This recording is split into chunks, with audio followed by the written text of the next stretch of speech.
بسم اللہ الرحمن الرحیم۔ سامری جادوگر کون تھا؟ فرعون کے دریائے نیل میں ڈوب جانے کے بعد جب حضرت سیدنا موسیٰ علیہ السلام بنی اسرائیل کے ساتھ مصر آئے، اللہ پاک نے آپ علیہ السلام کو تورات شریف عطا کرنے کا وعدہ فرمایا اور اس کے لیے کوہ طور پر 40 دن ٹھہرنے کا حکم دیا۔ چنانچہ آپ علیہ السلام کوہ طور پر تشریف لے گئے۔ سامری کون تھا؟ بنی اسرائیل میں سامری نام کا ایک شخص تھا جسے اس کی ماں نے پیدا ہوتے ہی ایک غار میں چھوڑ دیا تھا۔ بچپن میں اسے حضرت سیدنا جبریل علیہ السلام اپنی انگلی سے دودھ پلاتے تھے، جس کی وجہ سے سامری انہیں پہچانتا تھا۔ یہ نہایت گمراہ اور گمراہ کن یعنی گمراہ کرنے والا آدمی تھا۔ اس سے سونا چاندی ڈھالنے یعنی انہیں پگھلا کر چیزیں بنانے کا کام آتا تھا۔ لوگ اس کی بات کو اہمیت دیتے اور عمل کرتے تھے۔ سونے چاندی کا بچھڑا حضرت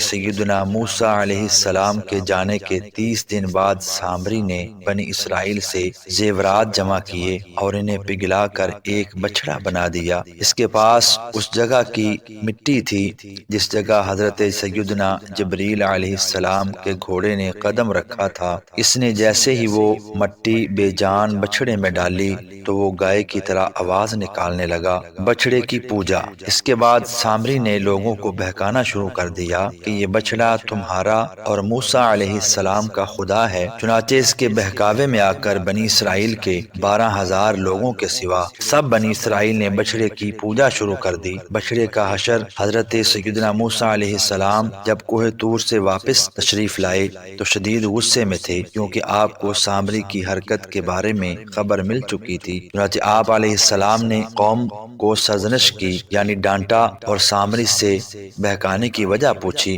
وہ بولا، میرا دل چاہا اس لیے میں نے ایسا کیا۔ یہ سن کر آپ علیہ السلام نے فرمایا، دفع ہو جا، تیری سزا یہ ہے کہ جو بھی تجھ سے ملنا چاہے گا تو کہے گا کوئی مجھے نہ چھوئے۔ مزید آپ نے اسے آخرت کے عذاب کی بھی خبر دی اور بچھڑے کو توڑ پھوڑ کر جلانے کے بعد ریزہ ریزہ کر کے دریا میں بہا دیا۔ سامری کی سزا۔ لوگوں کو سامری سے ملنا، بات چیت کرنا وغیرہ منع ہو گیا۔ اگر کسی کا جسم اتفاقاً اس کے جسم سے چھو جاتا تو دونوں کو شدید بخار ہو جاتا۔ وہ جنگل میں یہی شور مچاتا پھرتا تھا، کوئی مجھے نہ چھوئے۔ قوم کی سزا۔ بچڑے کی پوجا کرنے والوں میں سے کچھ لوگوں کو قوم کے ہاتھوں قتل ہونے کی سزا ملی۔ یہ دیکھ کر آپ علیہ السلام نے اللہ پاک سے باقی افراد کو معاف کرنے کی التجا کی، جو قبول ہو گئی۔ چنانچہ باقی افراد کو معاف کر دیا گیا۔ چینل کو سبسکرائب ضرور کیجیے گا۔ اللہ حافظ۔